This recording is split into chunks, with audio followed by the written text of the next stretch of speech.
Good evening, everyone. It is great to see you all tonight. Um, I'm Cheryl Marlene. You probably know that by tuning in here. And this is an Akashic Records Insight. Um, and whoops, there we go. All right, I think I've got everything clicked. Um, Dina, it's great to see you tonight. If there's anybody there else, say hello. Hi, Jacqueline. It's great to have you guys tonight. What I'm going to do here in just a moment is open the Akashic Records. And if you have a question that you'd like to ask, you can type it into chat. I will see it and I will respond from the Akashic Records with it. So the questions you ask, generally, I don't do in these sessions, I don't do personal questions. But, if you've got something on your mind to ask, and I'm sure that it'll be relevant to other people as well, you can ask about anything in metaphysics or consciousness or the, universal mysteries, the way I look at that, or any of that kind of thing. So if you got a question, put it in chat. What I'm going to do is open the records right now. And what I think tonight, what I will do is open the records of what I call the Hall of Ancient Wisdom, which is a particular perspective of the Akashic Records. It's a little bit like opening the records of the records. All right, so let me do that.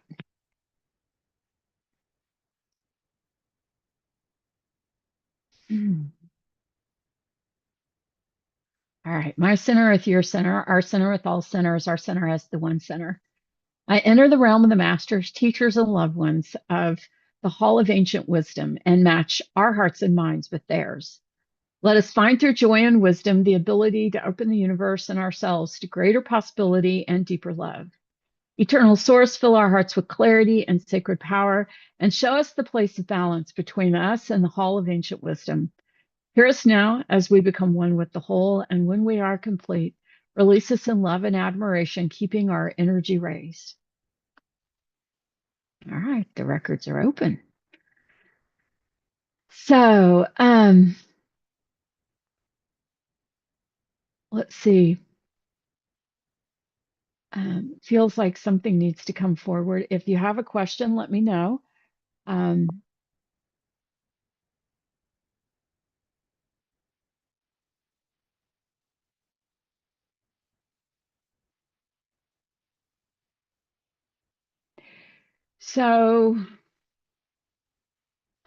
So they're showing me something that like super difficult to try to explain it in English.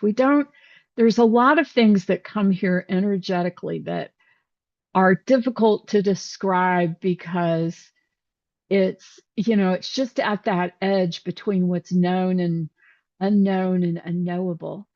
And um,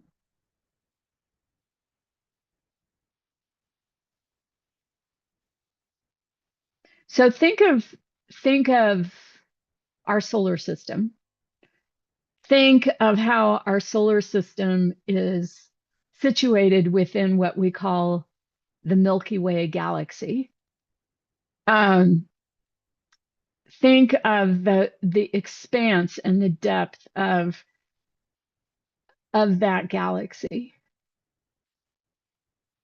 And now see that there are other galaxies, right? We know that there's other galaxies.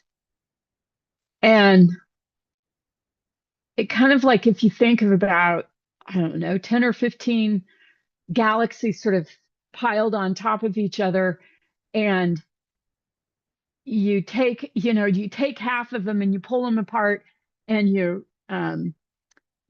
shuffle them like you're shuffling cards, like a deck of cards, right? So now you're taking, all of those different layers and you are shuffling them together, right? So now they're um, interconnected with each other in a way that was different than before you shuffled them, right? Like if you kind of, it's like, I don't know, like a pile of pancakes or something like that. And then you take those pancakes and you reshuffle them. Now those layers are connected in different ways than they were before, right? Like what was on the top is on the bottom and like that. So the point of all of this is to say that there is like an incredibly ginormous shift happening that is at a galactic level, like at a, pretty much close to beyond what we can even imagine. Um, and it's going to,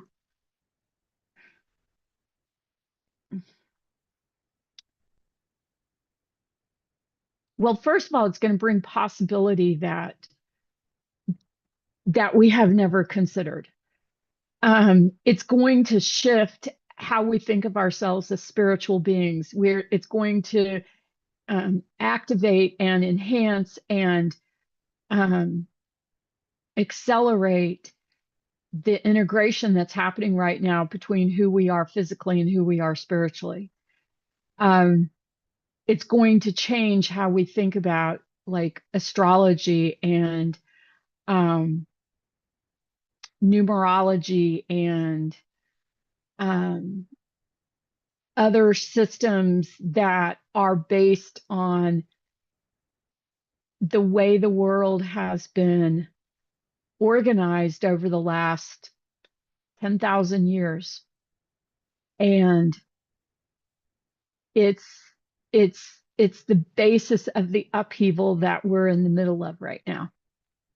And that shuffling thing that's going on is going to take place over the next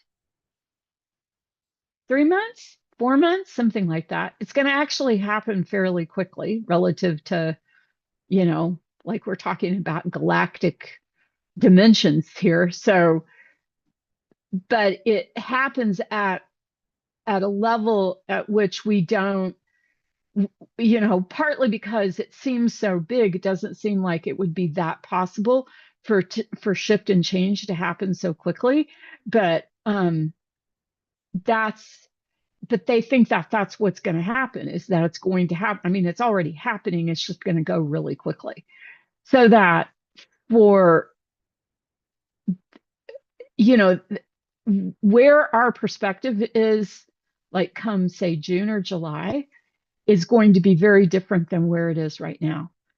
Um, and because of that, it's going to be way easier to deal with uncertainty and to deal with what you don't know, the unknown.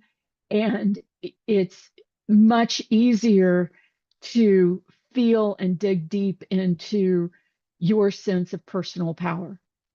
Um, it can feel really chaotic right now. And in a way, it is chaotic because from, like our linear perspective point of view, right?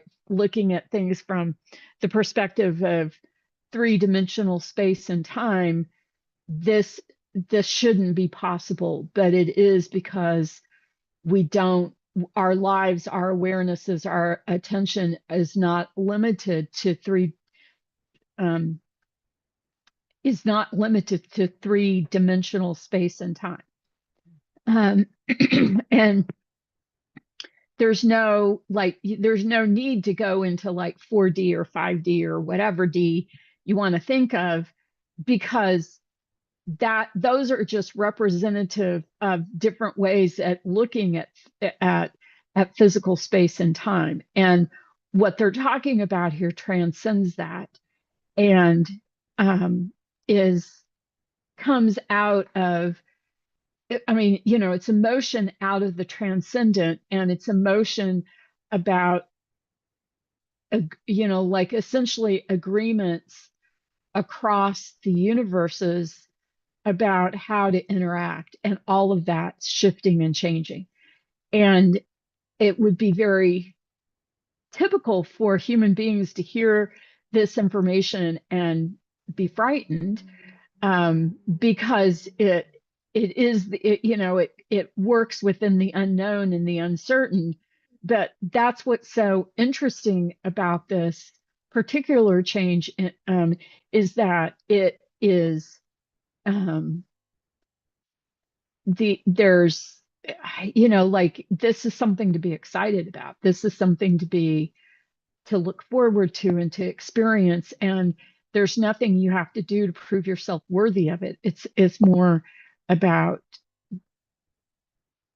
being willing to have awareness and to enjoy your life and not let, let's say, negativity knock you off, or knock you out of balance. So think about this. It might be that this comes to you more as a metaphor rather than something literal, and that is really a good way to think of it. There is part of this that is very literal, but there is part of it that's also incredibly metaphorical in terms of understanding, because of how this is balanced right up against what's unknowable in this moment, and which, as things shift over the next couple of months, will become, very much a part of what we know and understand about the universe and about our places in this, because we're here because, and a lot of reasons we're here because of this change. And there's an instinct to overturn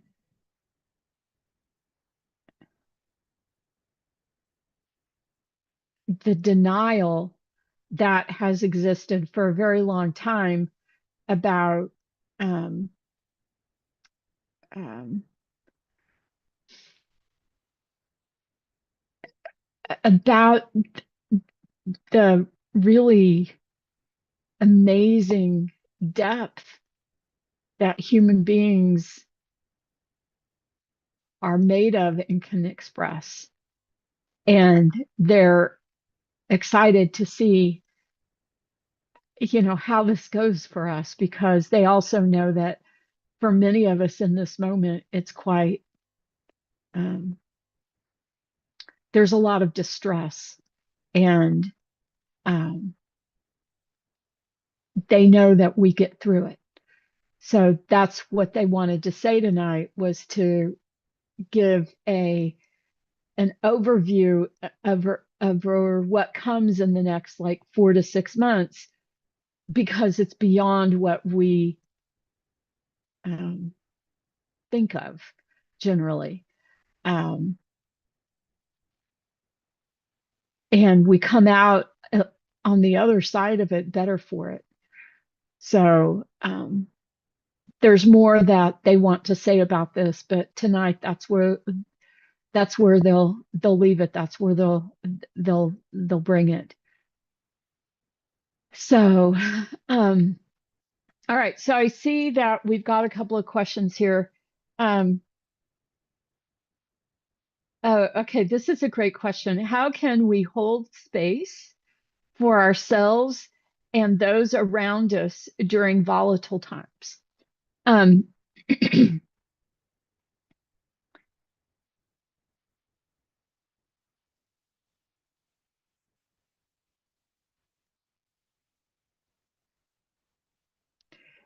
they would say that the way to hold space is to hold a promise.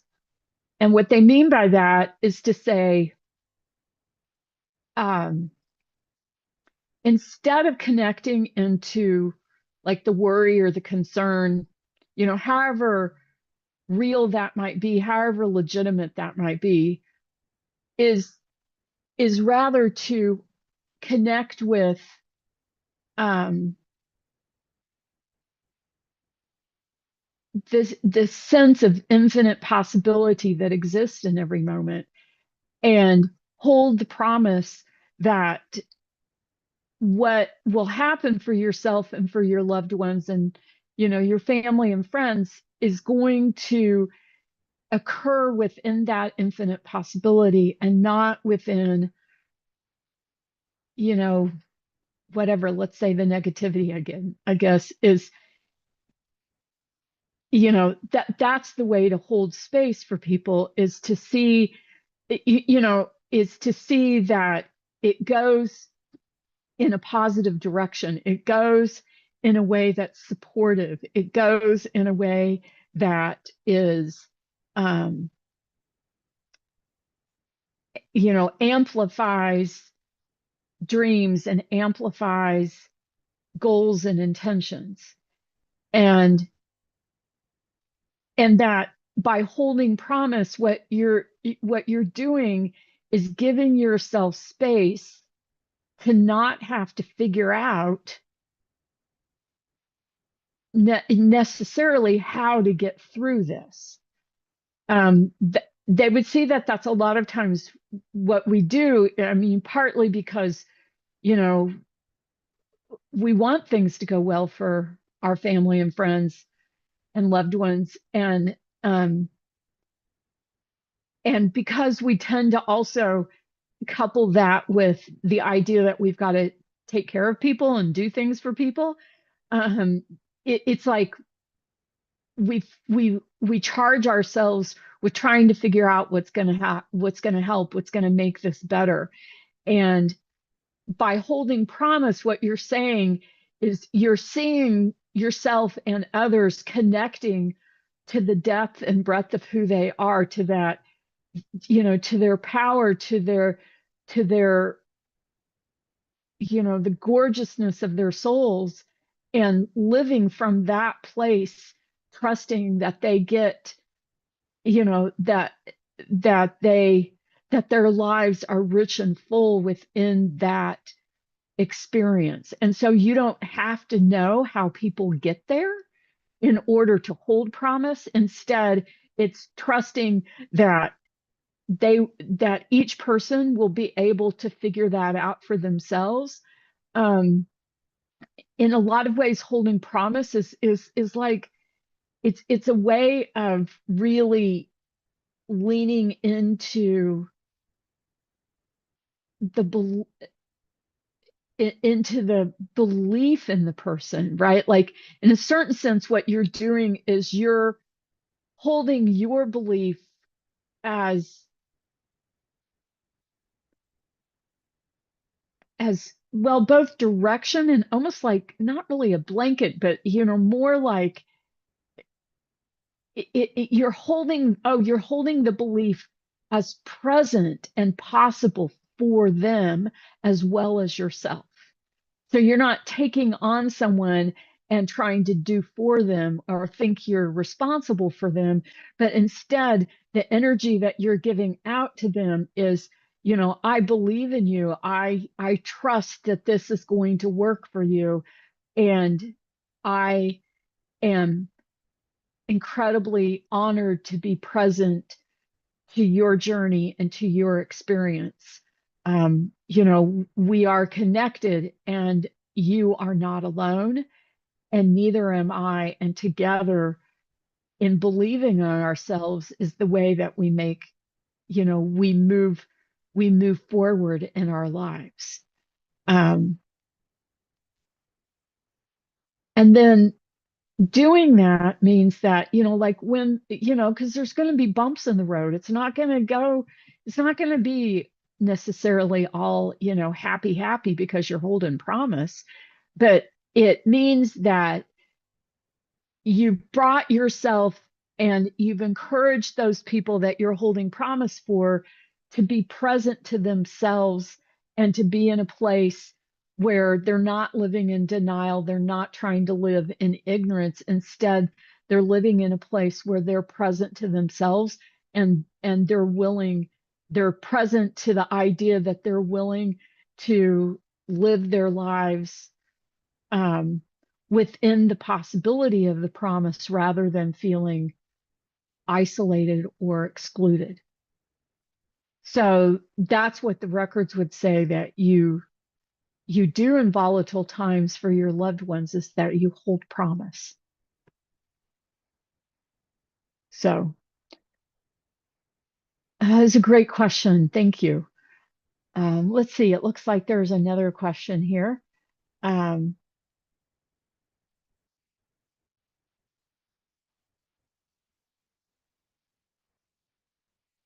okay. Can you share what the records have to say about the new monetary system shifts, like from gold and silver, digital assets, et cetera? Um,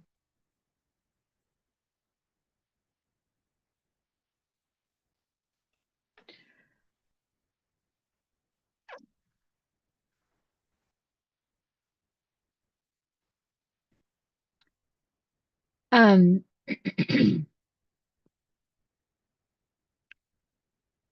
so um, this is interesting. It's a little bit on the complicated side. Let's see if I can get this out. Um,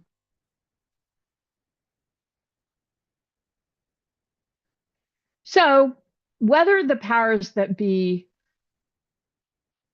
think it's true or believe in it or whatever, the Akashic Records would say that humanity, pretty much as a whole, is shifting how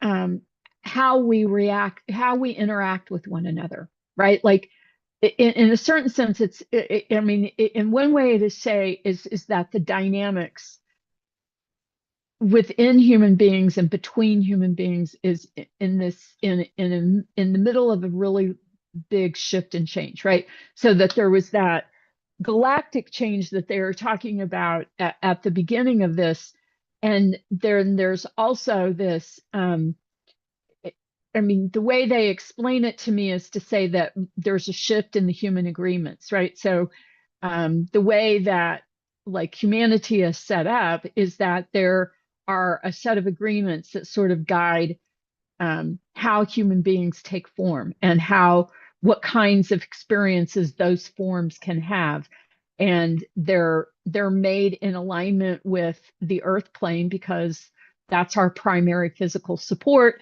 They're also made in alignment with, like, I don't know, like what's the words you use here, so like, the galactic council and stuff like that, right? Like there's it's not a hierarchy as much as it is an awareness of different perspectives coming to an agreement on how those perspectives are either going to coexist or interact.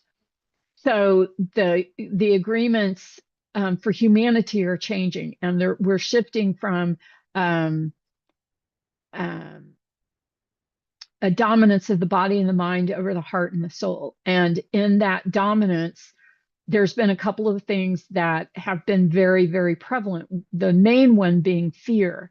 And it, I mean, we've become so used to fear as a part of our lives that the idea that fear is a choice is going to be sort of difficult. But as we become more, let's say, grounded and balanced within these changes, then the human dynamics shift and the power dynamics within humanity shifts. And those power dynamics go from a system that's predominantly about the interaction between power over and power under, to a system, a dynamic system between what they would call power with and power within. Power within is your personal power. Power with is how you express that power, especially how you feel able to speak truth, let's say, in the public square. There's all kinds of things that have happened that it can be deemed by, let's say, power over, that speaking truth is dangerous. And you can see that in a lot of current world governments and groups that want to squash squash a person's ability to speak truth. And then there's also a lot of efforts to try to decide who gets to say what truth is. Um, so, so that how this is connected then to, let's say, monetary systems, because that's the question and that's what they're trying to get to, is that what you see in the monetary system is both a reflection of how within this shift in human agreements, how trust is shifting, and a sense of being able to trust. It has a definite impact on the way that monetary systems are set up, because in a lot of ways monetary systems, at least the modern day ones, are based on, there's a certain level of trust. And because some of the ways in which we traditionally have had trust, like say the trust of a government, the trust of a government by the people who have created that government, means that they're, the people, whoever that is, are willing to trust the government with the creation of the monetary system. So as trust in government declines, for all the different reasons that could happen, what you find then are other monetary systems that are being created that are trying to harness trust of a large group of people in a particular way, in a particular direction. The issue being that there are then different reasons or different ways in which, like, say, new monetary systems can both enhance that trust and abuse that trust. And because there's not enough of a history in some of them, then you also get sort of like reliance on, like, maybe more traditional systems, like say bartering or trading, stuff like that, or using things that are seen as that like gold or silver, where the value is a little more stable than say like crypto. Right now, I mean, there's there's a lot of up and down in the crypto market, and part of all of that is because the trust isn't there yet on a large enough scale to make that. I mean, there is a way in which it is a usable system, but relative to the monetary systems that have been created by various countries around the world, it doesn't yet have that. And they also would say that they think that crypto currencies are much more a stepping stone than an end. That as we really go through these shifts especially over the next, let's see, 2-3 years, it's going to be a fairly quick period of time for this to all happen. You're going to see that that a lot of the current monetary systems that we rely on are going to shift greatly, and that there's going to be several kind of new things that come that are sort of like an amalgamation of the best of several different worlds or different perspectives, and that those are the things that probably last, several hundred years minimum. Part of it is that as that if the world continues to be as digitally oriented as it currently is, because it definitely can do more of that. The way that we trade goods, right? Like the way we buy and sell is going to shift. And um,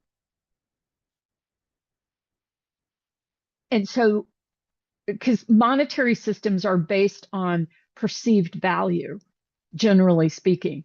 And so it's about moving into a system that is based on the new power dynamics and an interaction between, let's say, um, like the standard idea of a monetary system combined with um, AI, combined with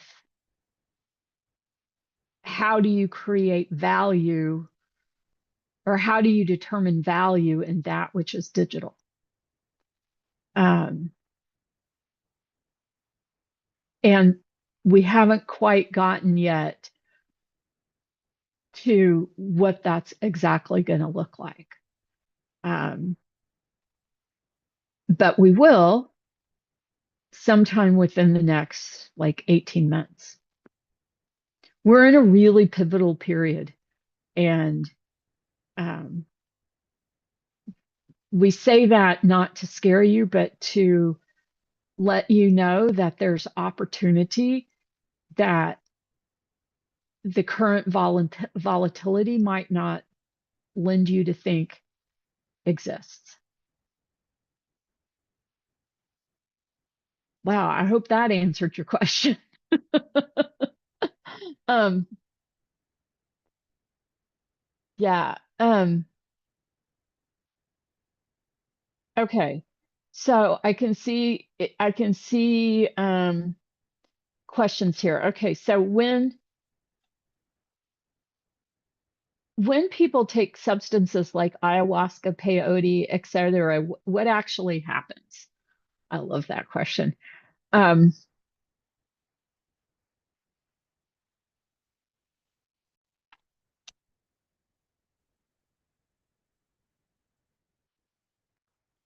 well, first of all, maybe obviously, but maybe not so obviously, um, there's a physical reaction. There's a physical, right? In other words, there's the biochemical influence that happens between the substance of, let's just say, ayahuasca and and the human body. Um, there's a way in which the chemicals within ayahuasca influence different types of reactions within the human body. Um, and if that's all there was, then you probably would just feel like a nice sort of buzzy experience, right? Like it would just be sort of a buzzy experience. But it's the question then would be like, say, with ayahuasca, peyote, I mean, a lot of this, mushrooms, all that different stuff. It's where does the vision come from? Um, because that's that's what, you know, that's what's not physical. That's what is part of it is, I mean, it is in a certain sense the result of physicality, but what's happening is that the biochemical components um,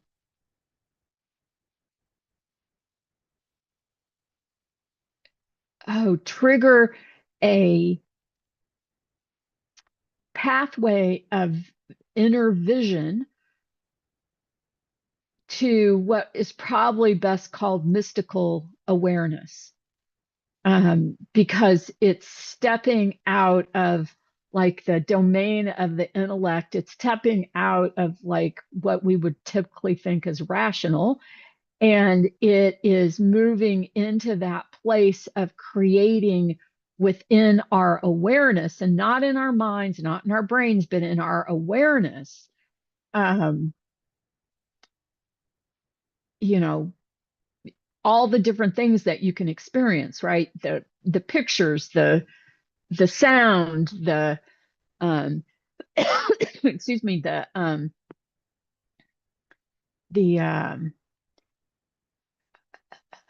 the senses, the feelings, the emotions, the connectedness, all is coming out of how that interaction with the human being elevates human awareness into that like mystical consciousness. And that mystical consciousness is something that that we have access to, but we don't typically know how to access. Plus, the like say things like peyote and ayahuasca aren't just biochemicals. They are they have their own, let's say, spiritual, physical integration and ancestral legacy that goes with them. And um, that's developed in a certain way over time and is part of like, I mean, biochemically, you'd say it's the active ingredient, but really what you're talking about there is is that motion within, the universe that animates and activates, um, like what makes something alive in a sense would be the way to say it. And that it's it's interaction with that aspect of ayahuasca, for example, that is what activates and triggers the mystical vision component of of interacting with that chemical. Um, you don't actually need the biochemical to have the experience, but most people don't understand that pathway in order to get to that kind of mystical vision. And so that's what the chemicals are good for. Now, other chemicals like other, like mushrooms and different sorts of like synthetic meaning, like man-made, man-created kinds of um, substances um, can will also have other effects that are taking, are happening because of the interaction, both physically and let's say spiritually, with the the energy of the substance itself. And like that's why some things have different kinds of visionary, or we tend to call it hallucinogenic, but they would say it's much more like mystical vision. um, and then other things, calm you down, help you de-stress, all that kind of fun stuff, right? But it's because of how all of that is working both across the physical and the mental, or yeah, the physical, the mental, the emotional, and the soul space of the person, and the interaction with the substance itself, right? I mean, the substance actually has some animation to it, has some aliveness to it, let's say, that we typically don't attribute to chemicals, which they think is a shame because it's all energy. So it all has if it's here in physical form, it has an, more than just an active ingredient. It has an aliveness to it. It has an animation to it that while it might not be animated to like it's like animated like a human being or something, it's still alive, it's still interacting, which then means that there's multiple layers. It's not just physical. It's there's body, mind, heart, and soul to it, would be the way to say that. Whoa, that's fun. I love that. Thank you. Okay. So um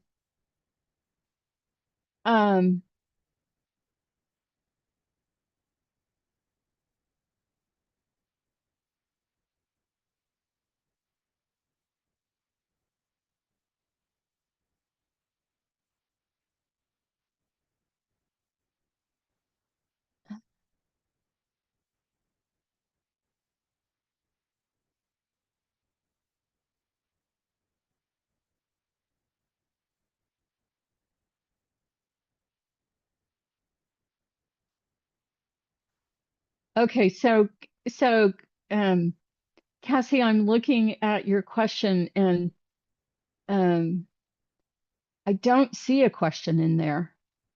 Um let's see. You had an amazing experience.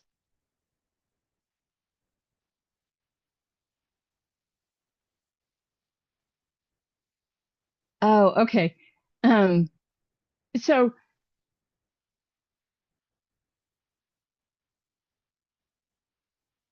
there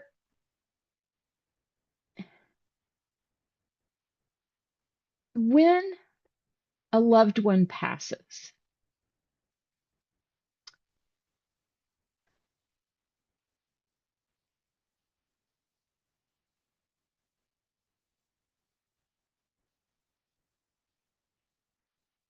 they go in peace for the most part.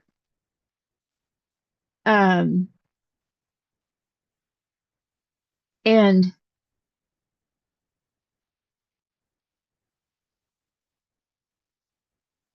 they are aware um of the sadness that they leave behind because they're no longer there. But it's such an incredible experience to make that transition that they they don't actually,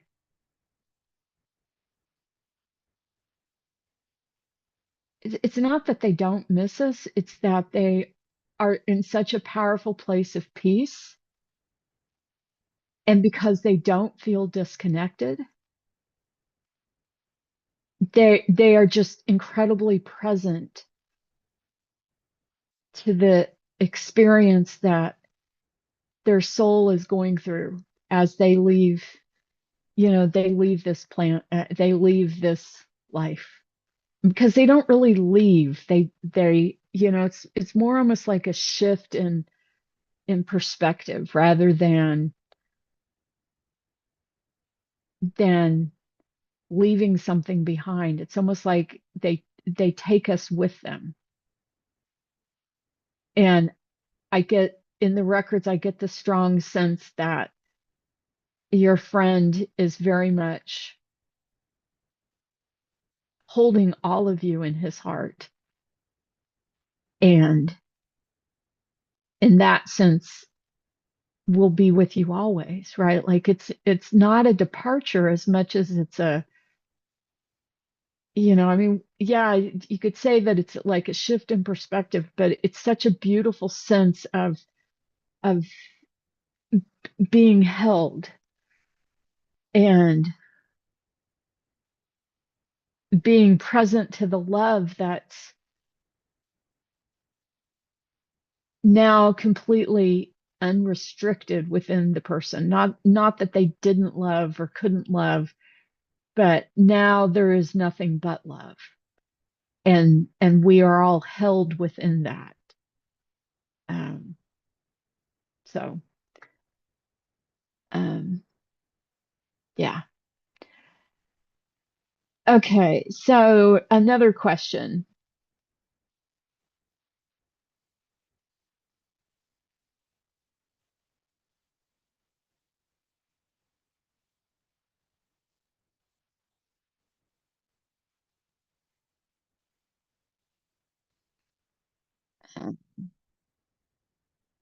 Okay, great question. So when a person is um, is working in their own Akashic records and they are looking for more detailed answers for themselves, what can they do to receive this information? Could it be that they are holding themselves back from receiving full answers? And how can the records assist with this? How can the person deal with this? So um,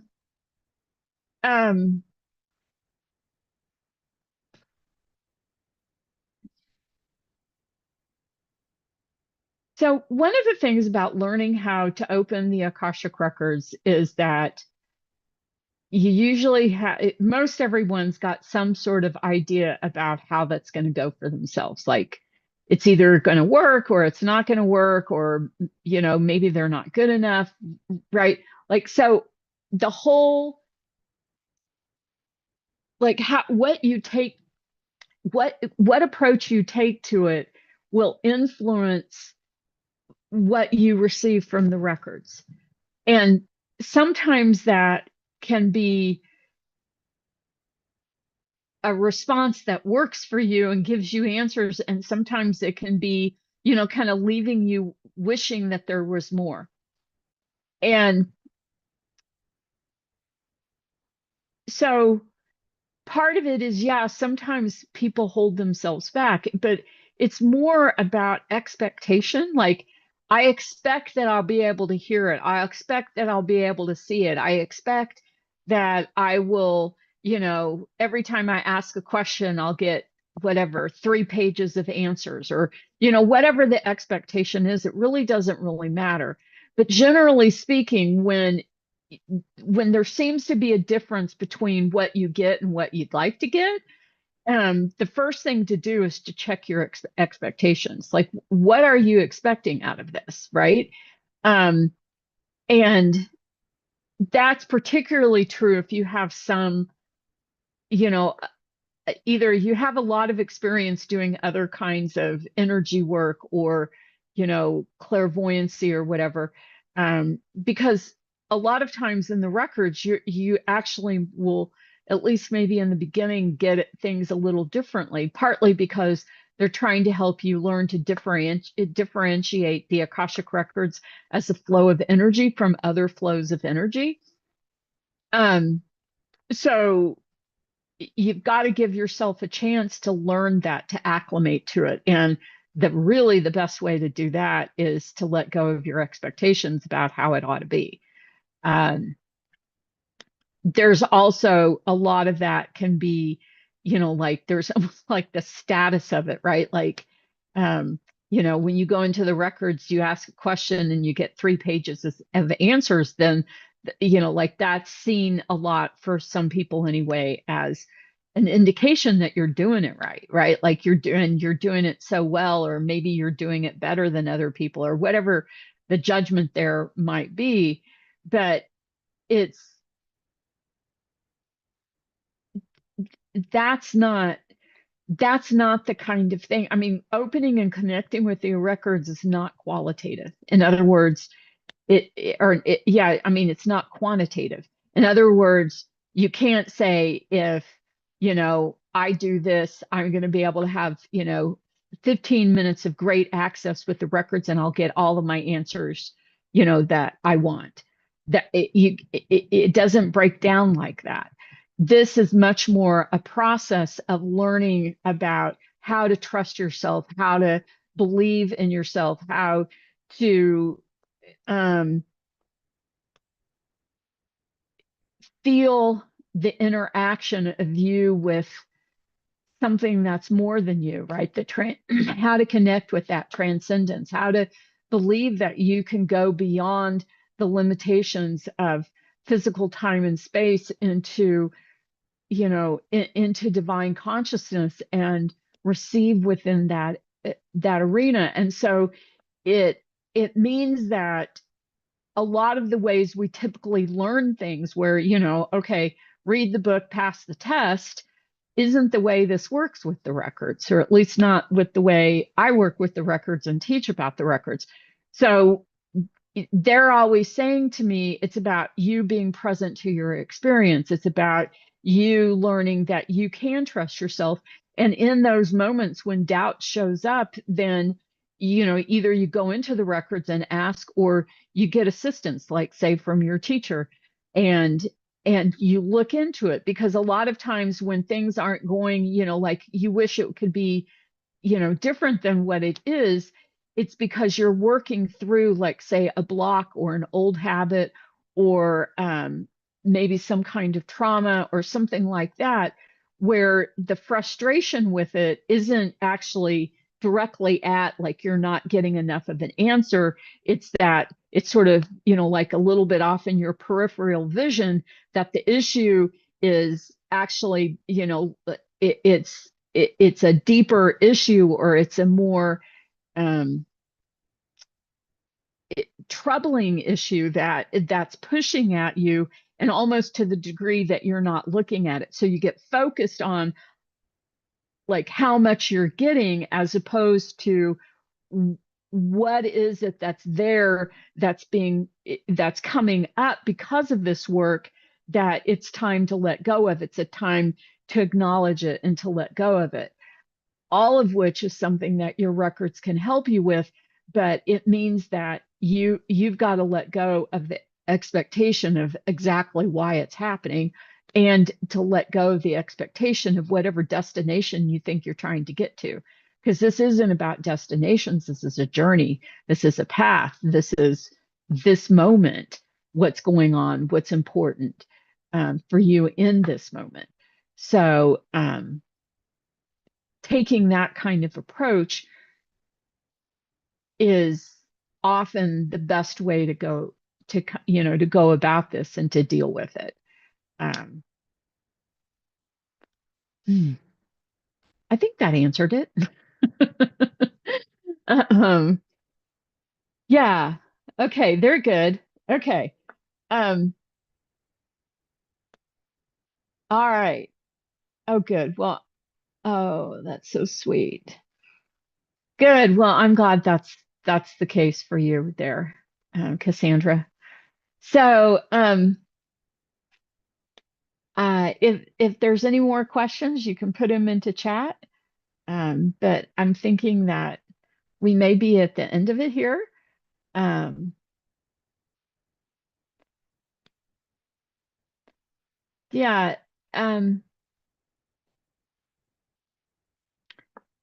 what they want to say is to find peace, look in your heart. And if you don't feel that there is peace within your heart, take a deep breath and ask yourself, um, what's hiding it, what's covering it, because peace in your heart is actually natural and intrinsic.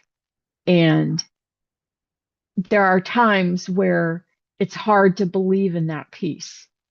And so asking what hides it helps you kind of look in the corners, the dark corners that we don't often look at, and find like that just that effort to say, what um what am I not seeing, what am I not paying attention to, um helps bring the peace, helps bring the joy. And that's what they would have for us, is to be able to find it within ourselves, to come, you know intentionally come and connect with the peace that's there and the joy that's there. Yeah. They think that that's what we're all learning to do in our own way. And if we focus on coming to that sense of peace within ourselves, we create the possibility that others have the opportunity and the knowledge and the wherewithal to have that experience for themselves. Um,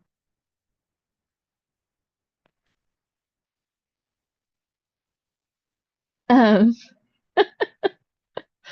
I love it. Yeah. Um, tomorrow is Valentine's Day, and that's why they just said that, what they just said about finding love and peace in your heart. Um, that's that's something that we can do because we consciously choose to do it.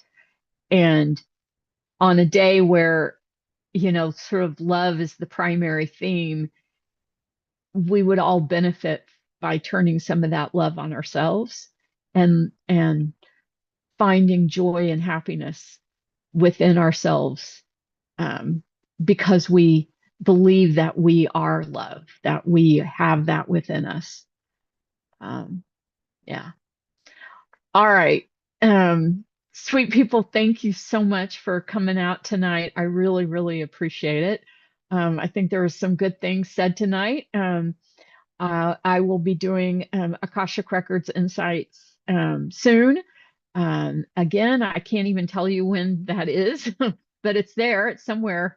And I will look forward to connecting with you soon. So, everyone, take care, and I will see you soon. All right. Good night.